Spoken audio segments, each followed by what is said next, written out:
Hello guys, welcome back sa aking YouTube channel. So meron naman ako i-share sa inyo kung paano ba natin malaman ang password ng ating jowa sa Facebook. So siguro excited na rin kayo na malaman. So bago po yan, huwag nyo pong kakalimutan na mag-subscribe at pa-click ng notification bell para sa ating mga bagong tutorial. Sana po natin. So, ayan na po guys. Nandito na po tayo. So, para po ito sa mag-asawa para makita mo kung gusto mo bang ma-open ang kanyang Facebook account. Kung gusto mo hindi nyo po alam kung ano yung kanyang password, kung gusto nyo pong malaman kung anong password niya, kung ano yung email niya.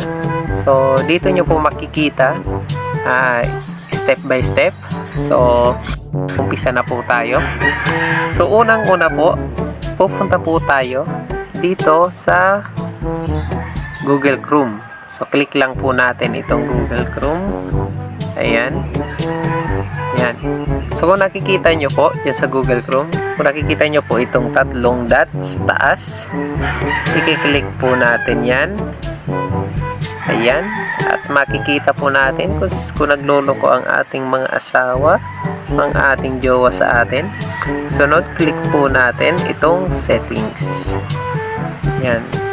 So dito po makikita natin at i-click po natin itong password. So ayan po, password. So dito po kaklik po natin dito sa password. Dito po natin makikita kung ano yung mga naka-login. So, halimbawa, ito po yung sa akin. I-click ko po itong sa akin. Yan. Click nyo lang po. Makikita nyo po yung username niya o yung ano niya, ginamit na email. Tapos, kung gusto nyo po makita kung ano yung kanyang password, i-click nyo lang po itong parang mata.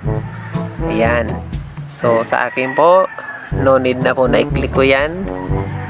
Pagkatapos po natin dyan makita, pwede nyo na po isulat sa papel yung ano niya, email niya, tapos yung password niya.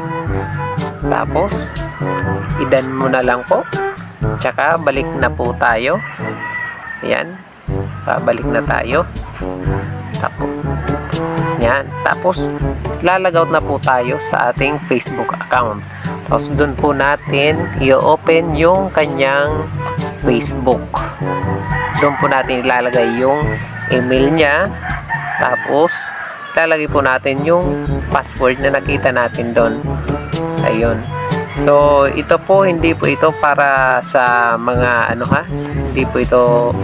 hindi ko po ito ginawa para mang-agaw kayo ng ibang account ha. So ito po ay para na rin ma-monitor mo yung asawa mo kung may kachat ba siyang iba o yung jowa mo nang hindi mo alam kung niloloko ka na o hindi. So obviously naman po, hindi naman to sana naman hindi ganon. So kung may tiwala naman kayo sa isa't isa, no need na po na kunin nyo yung account niya tsaka yung password niya. So ganun lang po.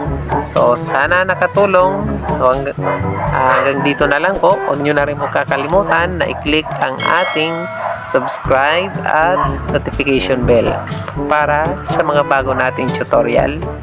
So hanggang dito na lang po. Salamat and God bless.